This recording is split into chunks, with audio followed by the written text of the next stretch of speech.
Buenas noches, licenciada. En esta ocasión vamos a exponer mi compañera Pamela Justina Quispe Mamani y mi persona Eva Lourdes Portillo Pachajaya. Vamos a iniciar con la introducción, conociendo un poco de España. España está situado en el sur de Europa, en la península ibérica. El país comparte con una frontera con Portugal al oeste y con Francia y Andorra al norte. Cuenta con una superficie de 505.957 kilómetros cuadrados, incluyendo su área peninsular en el territorio ocupado por las Islas Baleares. Madrid es su capital, con una población de 4.726.000 habitantes. Es sede de las instituciones nacionales más importantes y organismos de la administración pública. El castellano es la lengua que se habla en la totalidad del territorio. Sin embargo, coexisten en algunas zonas de España otras lenguas como el catalán en Cataluña, el gallego en Galicia, el euskera en País Vasco, el valenciano en la Comunidad de Valencia y la variedad de catalán propio de las Islas Baleares. Técnicas de levantamiento de información.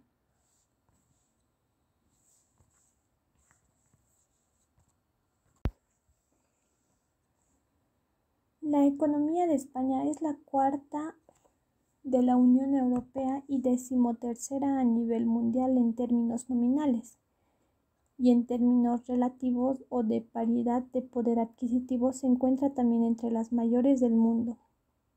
Según un informe de The Economist del año 2005, España era el 10º país del mundo con mayor calidad de vida. Como en la economía todos los países europeos, el sector terciario o sector de servicio es el que tiene mayor peso. La moneda de España es del 1 de enero de 1999, el euro, que entró en circulación como moneda de cambio el 1 de enero del 2002. Desde el final de la crisis de principios de los años 1990, la economía española tuvo más de una década expansiva de crecimiento macroeconómico, por encima de la media del resto de la Unión Europea. Sin embargo, entre el 2008 y 2013 sufrió una fuerte recesión. En 2014 el Producto Interior Bruto volvió a de nuevo crecer a un 1,4%. El número de desempleados alcanzó un máximo de 5,77 millones en febrero de 2014 y disminuyó el resto del año en 446.000 personas. Según la COE, la revisión al alza del crecimiento de la economía española en 2015 se debe al descenso del precio del petróleo, la mejora de las decisiones de financiación y la depreciación del euro, así como la previsión de crecimiento para la eurozona. La economía española consolidó en 2015 el proceso de recuperación, iniciando en 2013, registrando el PIB real una trayectoria expansiva. En el conjunto del año, el PIB creció el 3,2%, por encima del PIB de la zona del euro, 2%. Uno de los problemas a los que ha tenido que enfrentarse España para remontar la grave crisis que atraviesa desde 2008 es el fuerte endeudamiento privado que sufren tanto familias como empresas. El ratio entre el crédito al sector privado y el PIB casi se triplicó en poco más de 10 años, habiendo pasado desde el 65% que representaba en 1995 hasta alcanzar el 170% en 2010. Durante los últimos 30 años, el endeudamiento ha crecido notablemente en la mayoría de los países de forma similar al caso español. Sin embargo, a partir del 2005 se destacan diferencias que pueden ser significativas para este caso, aunque el ratio de endeudamiento que una economía en equilibrio es capaz de sostener ha ido aumentando desde los años 80 y los países desarrollados se han ido endeudando progresivamente Como reflejo de esta mayor capacidad, los niveles alcanzados al comienzo de esta crisis parecen excesivos. Desarrollo del tema. Pregunta 1. ¿Qué rasgos característicos tiene el país elegido? Ubicación geográfica, extensión territorial, principales religiones, tipo de sistema económico capitalista o socialista. Entre los rasgos característicos están su forma de hablar y la personalidad que llevan, la cultura, su vivienda y estilo de vida que llevan. Están divididos en dos partes, Andalucía y Cataluña. España se ubica geográficamente en el continente europeo. La superficie es de 504.645 kilómetros cuadrados. La religión que más se practica es la católica. Hay otras religiones que se practican en España. Son la musulmana, la hebrea, la protestante, la hindú y el cristianismo. En base a la economía capitalista, también denominada economía libre o de mercado, son economías que los individuos y las empresas llevan a cabo de la producción y el intercambio de bienes y servicios mediante transacciones en las que intervienen precios y mercados. En la economía socialista o planificada, defienden el intervencionismo del Estado en la economía. En su estado más puro, exigen la situación de la propiedad privada por la colectiva en los medios de producción, cambio y distribución. Del mismo modo, pide la distribución igualitaria de la riqueza y de la eliminación de las clases sociales. El socialismo generalmente se asocia a una economía planificada, aunque existan excepciones.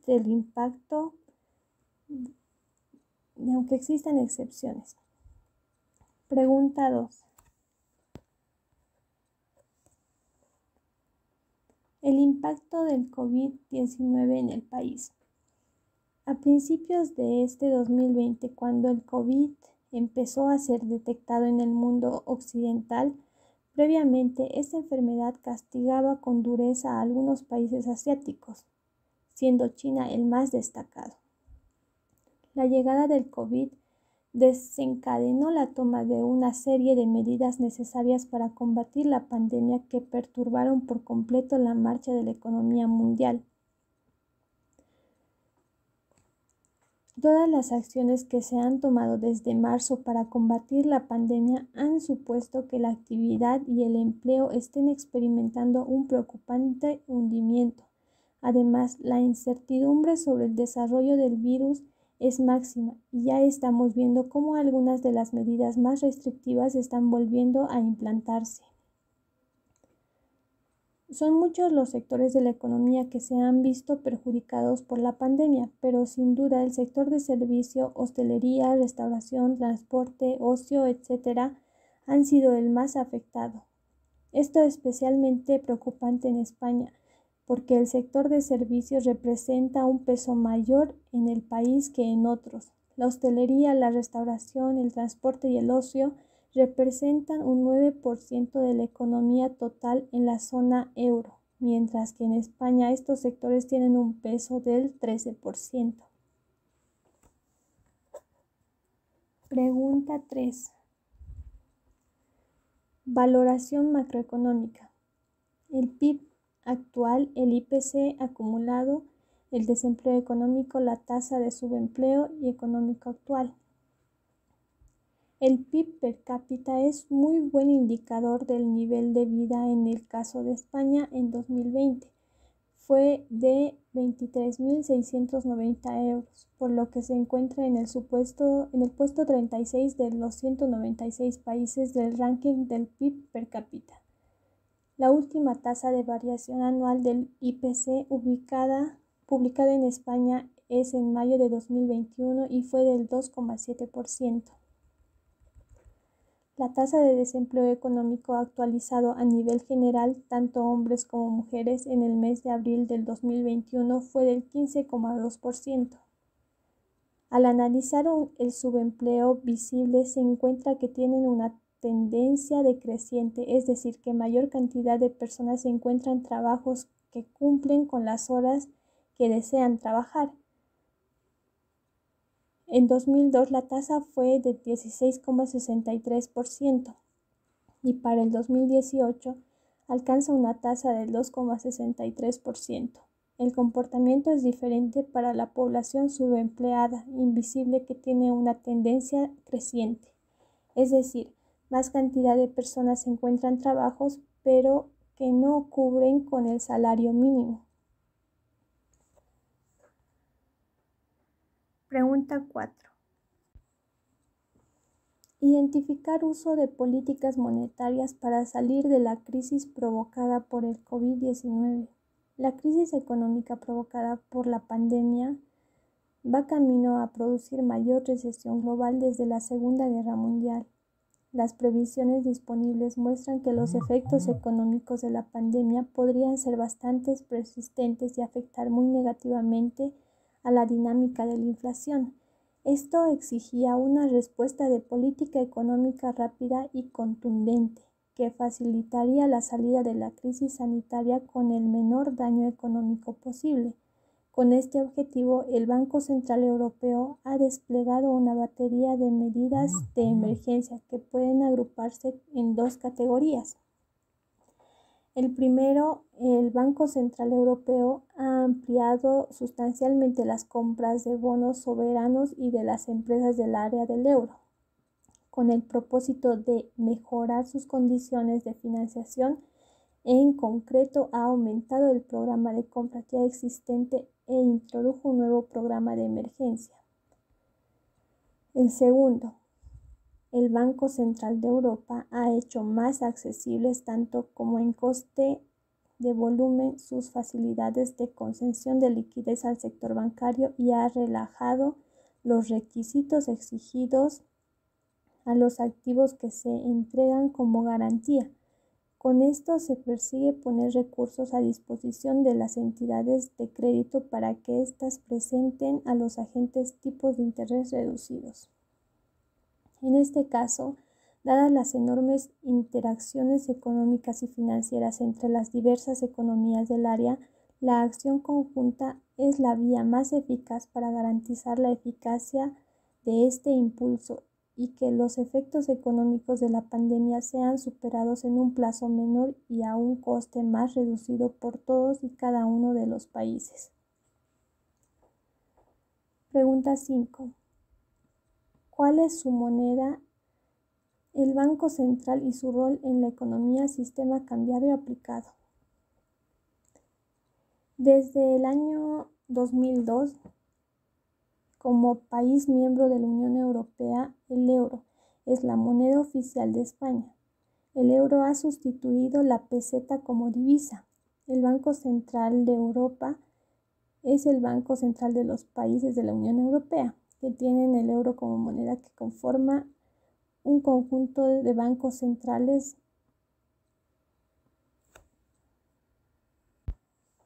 además de estados de la Unión Europea ajenos a la eurozona del Sistema Europeo de Bancos Centrales. El objetivo del Banco Central Europeo es la estabilidad de precios en la zona del euro, definida por el Consejo de Gobierno como una inflación, el índice de precios al consumo armonizado, cercana pero inferior al 2%. A diferencia de otros organismos como por ejemplo la Reserva Federal en los Estados Unidos, el Banco Central Europeo no tiene objetivos tales como el crecimiento económico o el pleno empleo. Las principales tareas del Banco Central Europeo son definir y ejecutar la política monetaria en la zona del euro, dirigir las operaciones de cambio de divisas, cuidar las reservas internacionales del sistema europeo de bancos centrales y promover un buen funcionamiento de la infraestructura del mercado financiero. Además, tiene el derecho exclusivo de autorizar la emisión de billetes de euros. Los Estados miembros pueden emitir la moneda de euro, pero la cantidad se autoriza de antemano por el Banco Central de Europa. Le paso la palabra a mi compañera Pamela.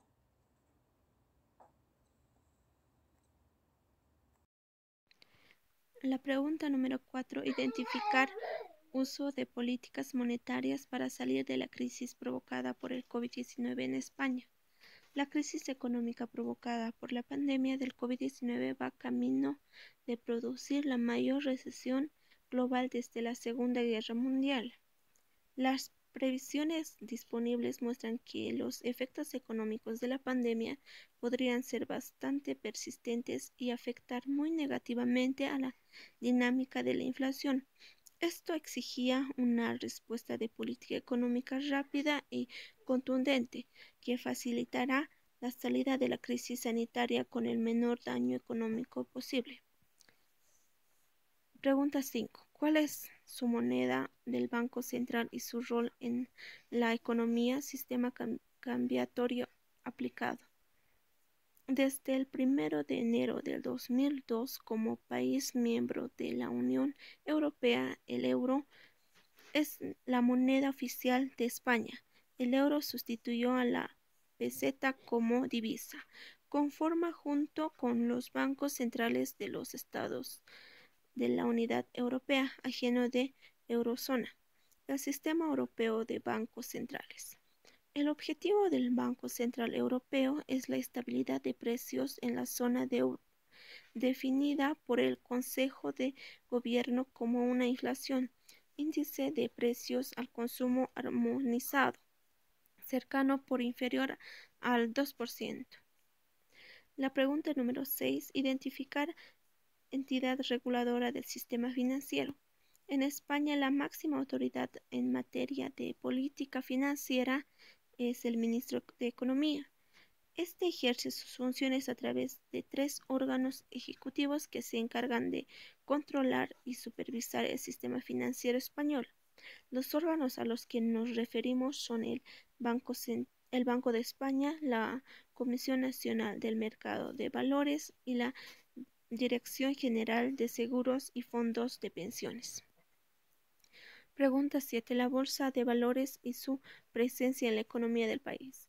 Se puede afirmar que la Bolsa de Madrid es el mercado de valores de España, donde con diferencia se negocian más títulos y donde existe un mayor volumen de negocio, pero no es el único porqué de nuestro país. En Barcelona, en Balbio y en Valencia funcionan otras bolsas con personalidad propia. Están integradas bajo la Sociedad Tenedora de Bolsas y Mercados Españoles desde 2002. La bolsa española ha contribuido al desarrollo económico del país y del mercado bursátil global desde hace ya casi 2 siglos. Su evolución se cimienta en tecnología y estrategias. La pregunta 8. Identificar la principal crisis económica que atravesó el país. La crisis económica española se inició en 2008 y concluyó en el año 2014, de acuerdo con los datos de la Contabilidad Nacional, elaborada por el Instituto Nacional de Estadística. Sin embargo, la economía española tardó bastantes años en recuperar los niveles previos a la crisis de alguna de las variables más importantes como el desempleo. Esta crisis se enmarcó dentro de la denominada Gran Recesión que afectó a la mayor parte del país del mundo, en especial a los países desarrollados. Pregunta 9. Mostrar las causas que dieron origen a la crisis. La drástica disminución del crédito a familias y pequeñas empresas por parte de los bancos y las cajas de ahorro, algunas políticas de gasto llevadas a cabo por el gobierno central, el elevado déficit público de las administraciones autonómicas y municipales, la corrupción política, el deterioro de la productividad y la competitividad y la alta dependencia del petróleo fueron otros de los problemas que también contribuyeron al agravamiento de la crisis. La última pregunta, el impacto de la crisis en la economía. Remitiéndonos al mercado de trabajo, lo primero a considerar es cómo fue que entró en shock de demanda, que ha afectado más o menos en términos relativos a nuestro país respecto al entorno. En tal efecto, conviene interpretar un aspecto de orden macroeconómico que determina la evolución cuantitativa y cíclica de las grandes cifras de nuestro mercado laboral. Se trata de comprender las características diferenciales de nuestro sistema productivo, que explicarán por qué una determinada caída en la demanda agregada se transforma en un impacto mayor o menos en términos de la dinámica del empleo y su traslación diferencial a la oferta.